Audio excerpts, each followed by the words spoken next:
สบายดีสบายดีพ่อแม่พี่น้องเบิดสุขสุขคนเบิดสุมองสุบอนเด้อพี่น้องเด้อพี่น้องฝนตกฟ้าลมกับมาย่างมาลิ้นพี่น้องอืมบ่มีโอกาสมายามฟ้าแดดเนาะพี่น้องยามอากาศดีบ่ได้ฟ้าแดดมีอากาศดีบ่ได้มาแบบสิแหละฟ้าสีครึมๆบรรยากาศก็ได้พี่น้องบรรยากาศเป็นสีครึมๆพี่น้องฝนตกฝนตกเสาตกแล้วก็เสาตกแล้วก็เสานะพี่น้องฝนตก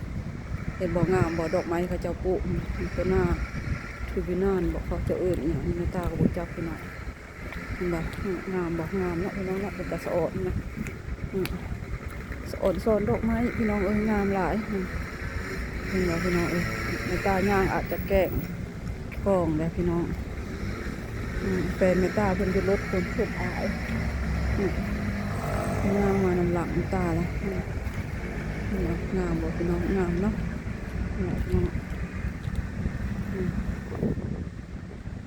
ตาสิสวนดอกไม้งามหลายพี่น้องแห้งพี่น้อง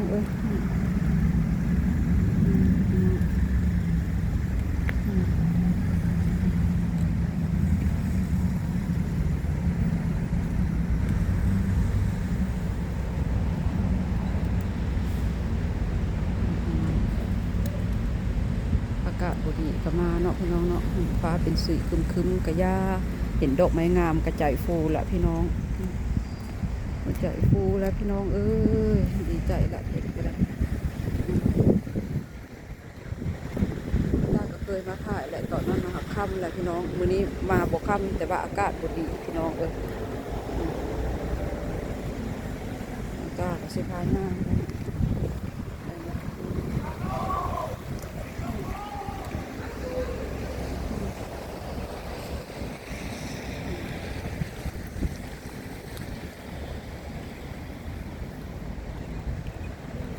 น้องเล่นผุนเป็นมาตา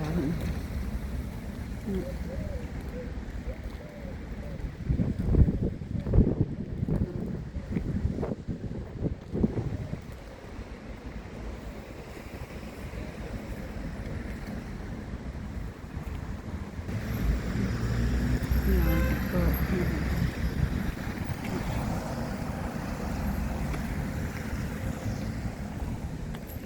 อาจจะสั่นก็บ่จักแล้วเนาะพี่น้องขาตั้งกล้องบ่มีนี่ดอกไม้พระเจ้าน้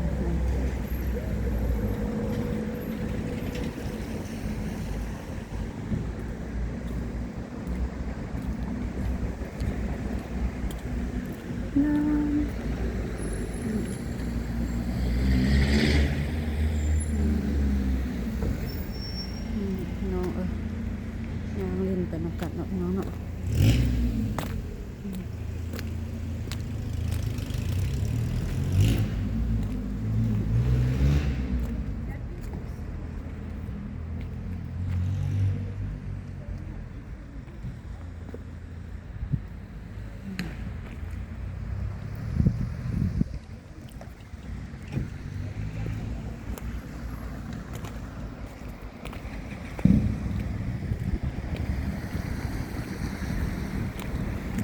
หาแฟนตา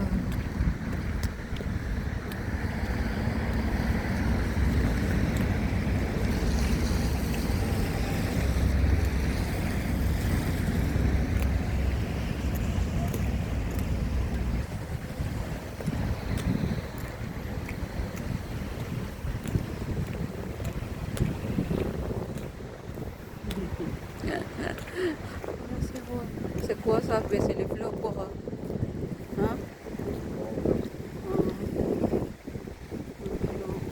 ไม่ทราบผู้เจ้าความหมายจังใดเด้อผู้เจ้าจะเพิ่นเอาดอกไม้มาให้นี่เด้อพี่น้องนี่อ่านได้อ่านเอาเด้อไม่ตาอ่านบ่เป็นพี่น้องนี่พี่น้องมอพวกลาฟองส์ดักก็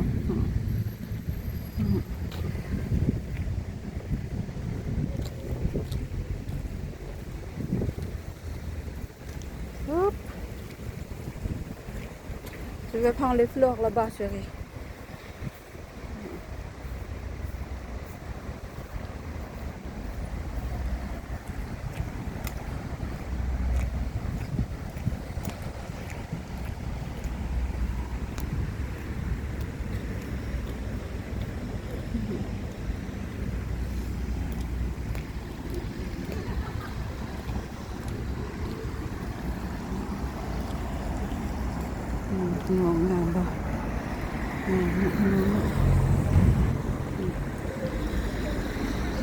มีกาสอนดอกไม้งามงามงามพี่น้องเอ้ยอืม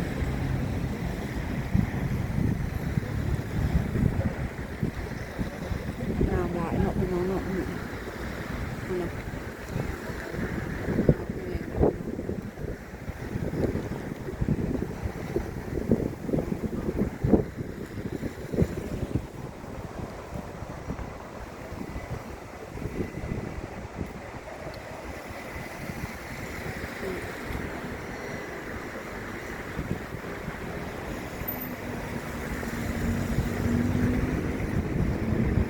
พี่น้องงามบ่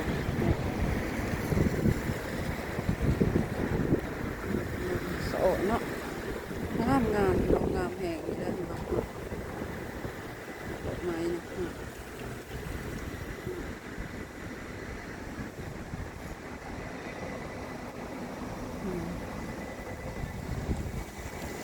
งามคักอีหลีพี่น้องเอ้ย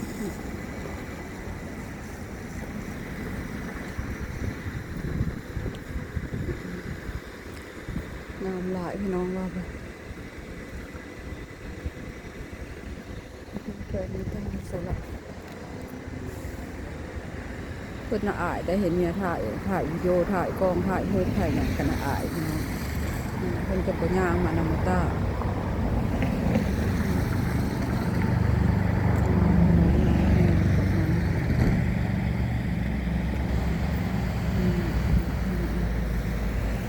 โอ้ยงามเนาะพี่น้องเนาะ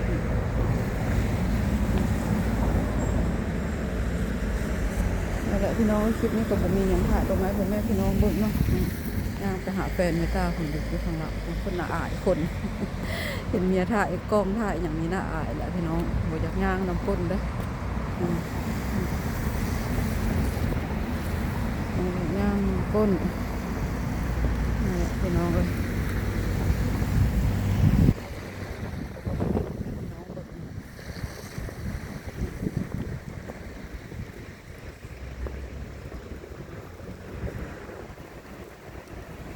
แล้วพี่น้องพอกันใหม่คลิปหน้าเนาะพี่น้องเนาะค่ะคลิปนี้แม่ตาก็ขอเกล่าวคำว่าสบายดีโชคดีร่ำรวยอยู่ดีมีแฮงเบิดสุขสุขคนเด้อพี่น้องเด้อความเจ็บไปได้ความไข้บ่มีไปแล้วพี่น้องเป็นแฟนเมตาเลยก็หน้าตาเมตาก็ได้เนาะโอ้ยกายทองบักเนาะเมตาบ่มีขากล้องเมตาเพพี่น้องเอ้ยว่าสิไปแล้วก็ยังบ่ได้ไปอยู่ คนพี่น้องเลยเบิ่งดอกไม้นำกันงามเนาะที่ข้างหลังเมตาพี่น้องพี่น้องไปละพี่น้อง